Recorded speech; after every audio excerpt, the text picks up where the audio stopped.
The Western society has found a new fetish these days, and it's not like their usual fetishes like being a cuck or being a furry or being an LGBT activist. Their latest fetish is being an asshole while talking to Indians or talking about Indians. And since these guys get little to no resistance from Indians across the globe, these guys have become way too direct and comfortable in their hate mongering. If this video came to your feed, then there's a 100% chance that you have seen a video of a random foreigner cherry picking some incidents from India and labeling it as if whole country of India does it. For example, this cow dung festival, which is celebrated in only one small village in India, is now being labeled as whole India's festival. कोई sense है इस बात का? It's like watching a homemade American cuckold porn and straight away coming to the conclusion that every American man is a cuck, which most probably is true, but we should not be generalizing an entire population based on the activities of some selective individuals. But you know Westerners, right? If they would have this much brain to understand these basic things, then we wouldn't have to make these kinds of videos. But since we are making these kinds of videos, let's get straight to the point. We'll see the Indian fatigue video, which has more than 1 million views, and like any other India hating video, this video also has a lot of misinformation and lies, which we'll talk about. And to make this video more interesting for me and more informative for you, what I'll do is I won't be reacting to the original video, but instead of that, I'll react to the reaction of the original video. This way we'll cover two kinds of Westerners, one that creates these misinformative hate-mongering content, and the other that believes everything that's been fed to them, and not just believing, these guys propagate it further, leading to more hate-mongering and misinformation. Before we dive into this video, I'll give you some intel on the creator of this Indian fatigue video. This guy is an American but is from Middle Eastern descent, and he's a Muslim. You might think it's unnecessary to point out this guy's religion here, but we also need to understand that every guy's opinions and biases and way of thinking is shaped by their environment, their schooling, and their religion as well, especially if they are from an Abrahamic religion, because most of these guys are brainwashed from the childhood to hate anyone who does not follow the same religion as these guys. And you'll see a hint of that hate in this entire Indian fatigue video. Alright, so there's a video that's kind of going viral right now called Indian Fatigue. It has nearly 500,000 views in 4 days, and it's made by a friend of the channel Ib, so I'm happy to see him going viral. So basically one friend makes a video and the other one gives his seal of approval. It's like two girls one cup thing, where one guy shits on the cup, which is obviously Indian people, and the other guy just eats that shit up. You know, there might be some Indians that see this and get very upset with him just based off of the title and the fact that they see the video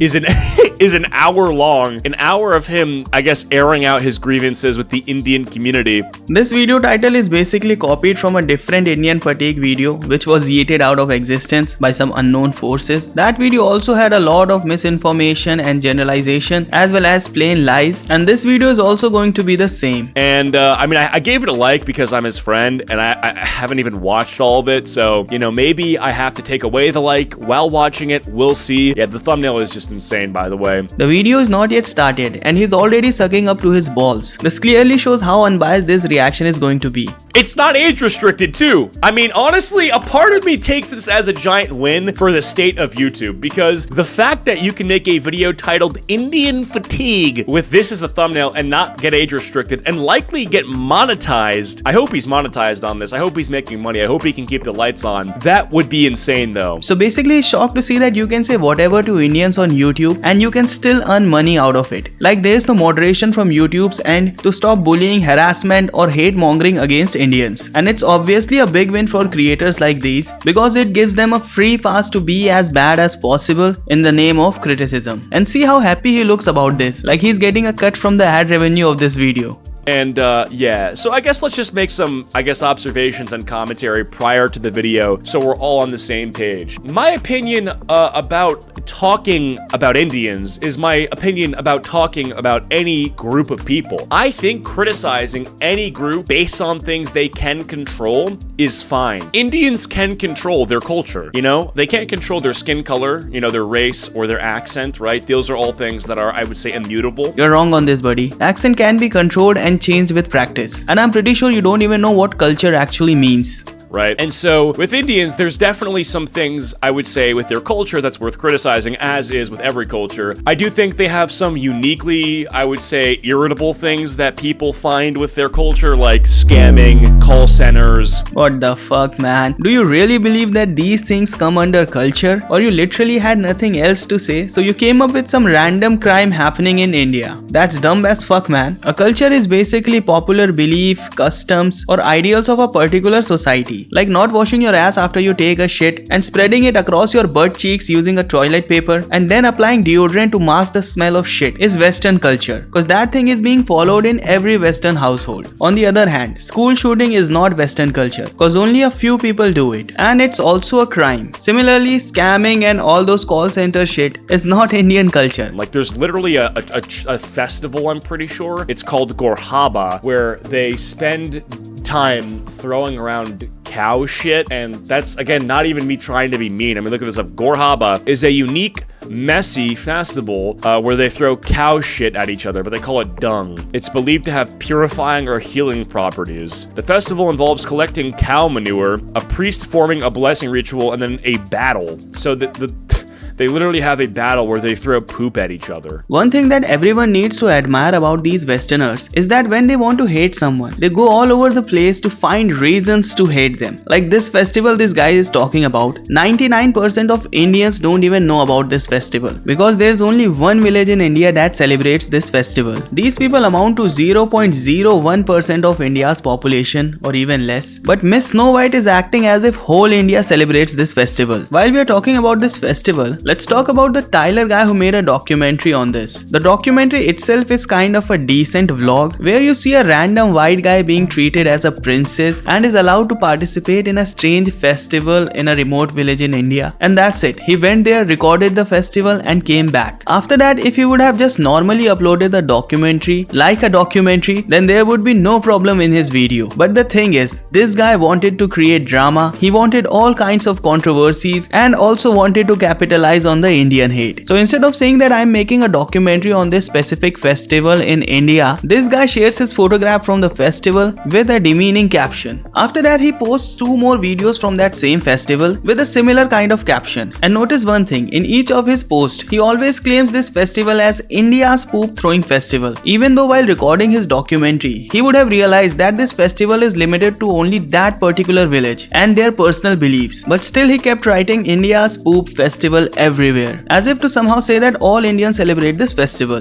And when Indians pushed back by reporting his posts and making fake claims like he did in his post, he started playing the victim card. Like Indians are mass reporting me and doing this and that, while parallelly uploading controversial clips from his documentary. And let me remind you again, he never clarified that this festival is limited to only one village in India and does not represent the whole population. Only when the final documentary was released, there it was mentioned that only this village celebrates this festival. But till then, damage was already done. Many people across the globe currently think that this is a nationwide festival and every Indian participates in this. Some even think that the festival of Diwali is celebrated like this only, even though it's completely different. I don't know anything about this guy. I don't know what his political affiliations are or anything like that. But anybody who's got the guts to travel over into a third world country and show the American people what it is that they do to celebrate the country's biggest holiday, I think deserves our respect. See, this is how these cucks form a narrative. And when people call them out for being misleading or let's say racist, these guys come up with lame excuses. Like if media is recording this festival, then it's wholesome, but if I record it, it's racist. While completely hiding the fact that the marketing of this documentary was in fact racially motivated. And to be honest, Indians should not be surprised by these kinds of things because this is what these Westerners have been doing from a long time and they're not going to stop anytime soon. I just feel bad for the people of that village because these guys were so generous and friendly and were happy that a foreigner has come to enjoy their festival with them. But those guys were not aware of his real intentions. This guy was acting as if he was really curious about the festival and even acted as if he enjoyed that festival. But once the documentary was completed, this guy took a U-turn and started shitting on them. So kudos to you, Tyler, for betraying those poor villagers. One thing that was good in this documentary was that during the festival, this guy and his crew were wearing hazmat suits, which they might have thought would protect them from the cow dung, but actually it was protecting the villagers from these guys. The festival was basically about throwing cow dung on each other, but having these guys without those hazmat suits would have increased the chances of adding human poop to the cow dung by 100%. It's because of the Western practice of not washing your ass after you take a shit and just roaming around with deodorant. Their fecal material would have mixed with the cow dung and would have given all kind of STDs to those villagers. So thanks a lot for being in that hazmat suit, man. Anyways, while we are talking about the cow dung festival, there's a similar festival which is celebrated in USA as well. Here the Americans try to throw the poop as far as possible, which might seem less ugly than the festival that this Tyler guy documented. But here's the catch. The participants have to throw cow dung in multiple turns, and between each turn, these guys lick their fingers. So now it evens up to the other cow dung festivals. Repeatedly told me to lick my fingers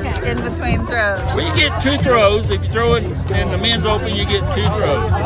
And the old secret of throwing, after you throw your first chip, you're supposed to lick your fingers before you throw your second chip. So it's up to you to decide which festival you want to participate in. Have cow dung outside of your body or just lick it. For me, I won't be joining any of these festivals, but that won't make me label the whole community based on these selective individuals. Anyways, coming back to Miss Snow White where we left off. So yeah, go ahead, man. India community to worship their first transgender statue in history. So yeah, we are starting the video with a fake caption. This is not a transgender woman and this is not a god and nobody is worshipping it. But let's see what the cultist has to say about it.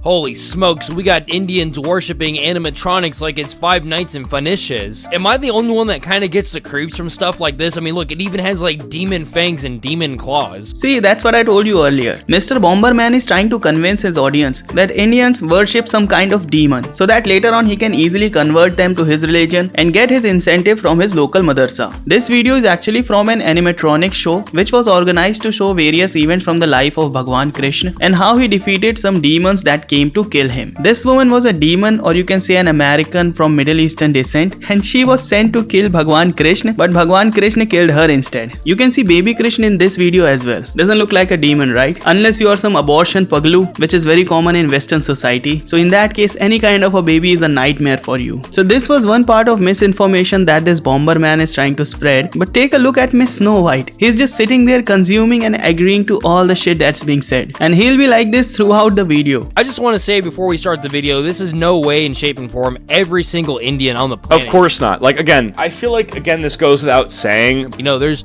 2 billion or so of these guys. There's no way every single one of them is not wearing deodorant and not showering. Yeah, I agree, and same from my side as well. Anything I say in this video about certain kinds of people or ethnicity or nationality or religion will not apply to the whole population. It's not like every Muslim is a terrorist or every white guy is a cuck. So just don't be embarrassed if I say something about it, okay? This is not a call of violence towards Indian people, nor is this video intended to bully anybody of Indian descent. This is simply me reacting, disagreeing, or questioning with culture, as well as my raw reaction to certain clips. Same from my side as well. I'll be giving my genuine reactions and will be pointing out some hypocrisy and misinformation. I am a lesbian. That's okay. Yeah, that's okay, right? So here we have a bunch of Indians basically adapting the Western culture, calling themselves lesbian, bisexual and transgender and trying to be as American as possible. But let's see how the real Americans react to this clip. I am a lesbian.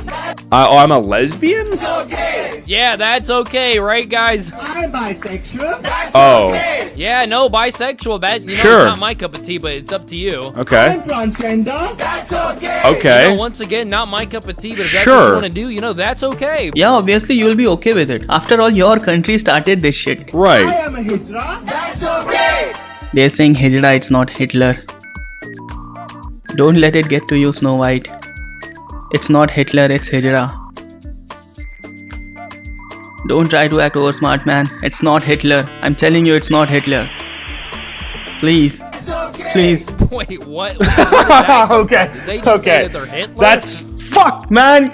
Are you guys deaf or what? This fucking Snow White solved differential equation in there trying to decode what these guys are saying, but still ended up agreeing to this Bomberman's manipulation tricks. These guys are calling themselves Hijra, which is technically a third gender, or in today's context, they are American from Middle Eastern descent. This has nothing to do with Hitler. So here this Chinese guy is showing a deodorant bottle to an Indian, and obviously he's not going to recognize the deodorant bottle which is not available in India. And this Chinese guy is like, what? You don't know the product that's not available in your country? What the fuck? You don't know?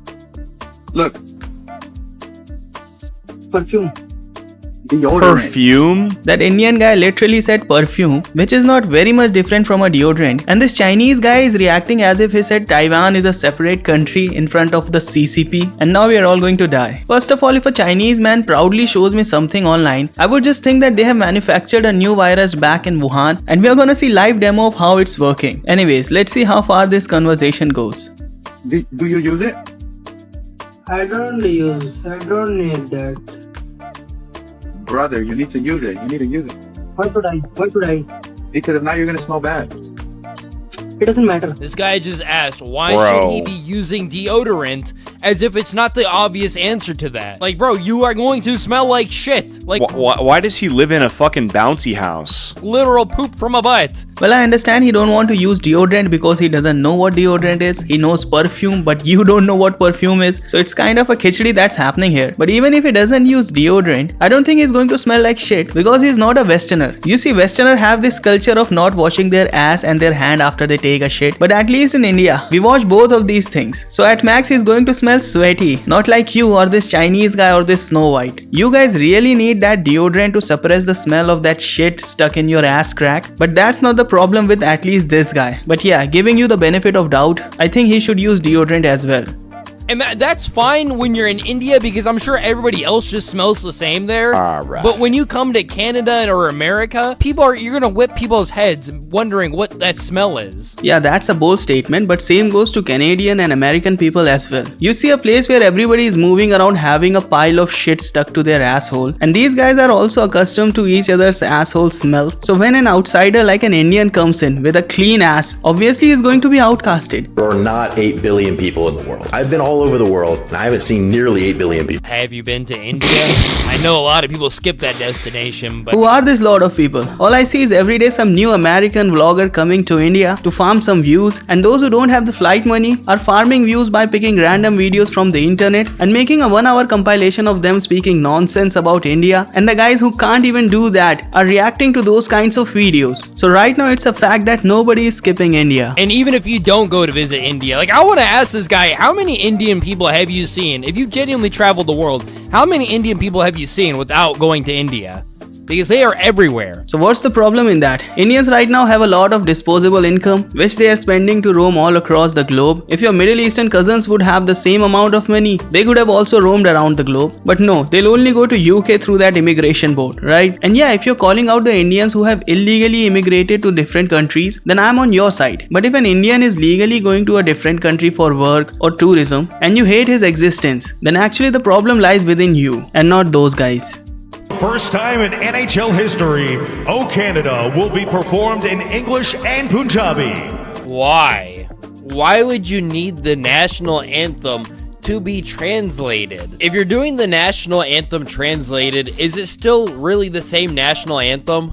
Nobody listens to the national. So he does have a point. No, he doesn't have a point here. Because if you would have heard the announcement properly, it says that for the very first time, the national anthem is going to be in English as well as in Punjabi. So nobody is removing the English national anthem. But the main question here is, Canada has 2 official languages, French and English. So where is the French national anthem? Obviously there should be some discussion around it, but I don't think these guys even know that Canada has 2 official languages. And since the national anthem is already available in 2 languages, adding 1 more language is not a very big deal. But yeah, I can understand these guys' concern that they don't want Indians to snatch Canada from them like they snatched it from the native Canadians. By the way, international students, great. They're all studying at schools that are legitimate. No, 94% are studying at community colleges and these diploma mills for certificates. Like Anderson College, that used to be a Walmart, and then they made it into some diploma mill. what the fuck? What? I've never heard of this. Like Anderson College, that used to be a Walmart. What? and then they made it into Bro, this is like an entire iceberg. some There's no such iceberg. These colleges and diploma mills are run by Canadians only, and they know that many Indians want to come to Canada and work there. So these guys just open random colleges so that they can earn money from Indian villagers. In total, Canada earns almost $8 billion from Indian students alone, and I don't think it wants to lose that money. So yeah, basically these people are using these diploma mills shown, which really aren't real colleges, in order to loophole the student visa laws. So yeah, Canadians are running those schools and taking hefty amount of tuition fees from Indians just to give them a diploma without proper education, but still Indians are the bad guys. Why don't you guys just stop importing international students altogether? Just compromise on that $8 billion and you won't see many Indians coming to your country. But I know that's not going to happen anytime soon. millions, literally millions of villagers Oh to my compete God. with high school and college kids for jobs. That's why people are talking about pooping on beaches. Indians have been here forever. Never heard about pooping on beaches until now. This is why I told you guys No. to finish your food before we go into this video a little bit deeper, because yeah, we will be talking. No way. Don't be pooping on the beach in Ontario.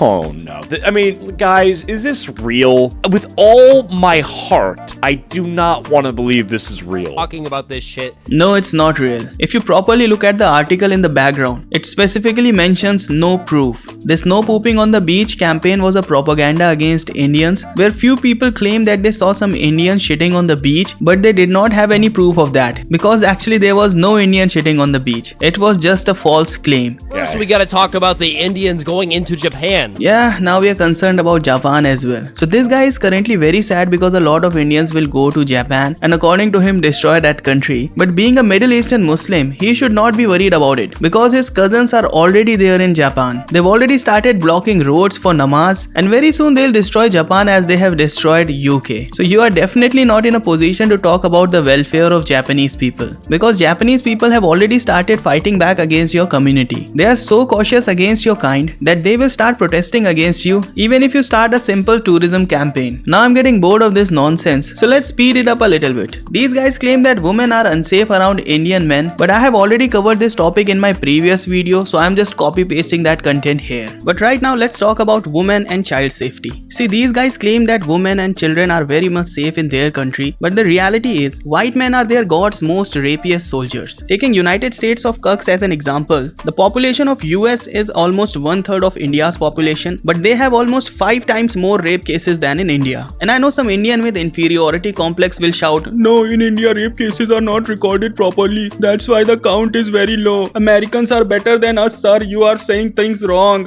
Very wrong." So for their clarification, I've checked the national records and it mentions that almost 60% of rape cases are unreported in US. And let's assume India is very bad and we have like 90% cases unreported and US has only 60% cases unreported. Then also US is way worse than India. And not to forget, their musical festivals are a hub of sexual assaults. In a survey, 92% girls reported that they have faced some kind of harassment. And this is just 20th century, guys. In past centuries, these guys used to burn women alive when they refused to get raped and called it witch hunting. And these assaults are not limited to women and children only. As you know, majority of these guys are gays, so they equally assault men as well. And I was looking how dirty the Western society actually is, and one of my subscribers told me that from 1971 to 1979, child pornography was legal in their countries. So yeah, so much for the civilized society, right? This was for the American society, and for the Middle Eastern society, I think it would be a shame for Indians to be compared to that society, because these guys literally have rape games in their countries where they grab a girl and form multiple circles around her. The people in the internal circle keep on raping the girl while the outer circle keeps the crowd away, and when the job is done, the whole gangs just run away and nobody faces any consequences. They did it once with a foreigner news reporter and then it came to the limelight, but this is a very common thing in their country. For example, this guy is drinking cow piss. So now we're coming back to cow piss, and that's perfectly fine to criticize, but I don't think a person from Middle Eastern descent should have any say in this, cause their own culture is drowning in camel urine and camel dung. These guys have been using camel dung to cure dysentery, and that dung has to be fresh from the asshole. And the less we talk about the camel urine, the better. So I've noticed that a lot of Indians are kind of insecure about their race and claim to be something else, or Yeah, that's one thing I also don't like is I don't like when people specifically from India are like super into American politics. Like, I think that shit's just so whack. Like, actually, this is a very stupid point that this Snow White is giving, because in this modern interconnected world, every political decision in a major country impacts other countries as well. And since a lot of Indians are living in America, it's quite natural for Indian people to have interest in American politics as well. But just stop for a second and look at the hypocrisy on his face. He's reacting to an Indian fatigue video which mainly talks about people that are living in India. But on the other hand, he's saying that it's whack when people from other country are commenting about his country's affairs. Also, another thing that cracks me up is that Indians practically love Israelis, despite is that true? Israelis seeing them as subhuman. See, I'm in a hurry, so I'll explain you briefly. Indians do not love Israelis. You see, India has seen many terrorist attacks from Pakistan's end, but Indian government does not take any strict action against Pakistan. But on the other hand, when Palestine attacks Israel, Israel responds with full force. And that's why some Indians like Israelis, because they believe at least someone across the globe is fighting against terrorism. And that's why these guys support Israel in the Israel-Palestine conflict, which upsets Muslims around the globe as well as Orthodox Christians that hate the Jews. So now what these guys do to fight back? They try to humiliate Indians who support Israelis. And since this guy is also Muslim, so he'll also be following the same toolkit. Like, the man is saying, I love Israel, and he's being told to go back to India, and it seems like his girlfriend, wife, or sister or something is saying, you are the king of kings. This is an unverified fake video. This is also an unverified fake video. And this clip was also in that previous Indian fatigue video. Maybe this Indian fatigue guy and that Indian fatigue guy are in a WhatsApp group and they share notes on how to hate Israelis as well as Hindus. Most natural wigs are made with Indian hair, over 99.9%. It's called black gold in the industry. You wouldn't believe where this video is heading. In 2004, this fact changed everything for Orthodox Jewish women. Yeah, Jewish women were like, wow, this is such amazing hair. Where did you guys get this from?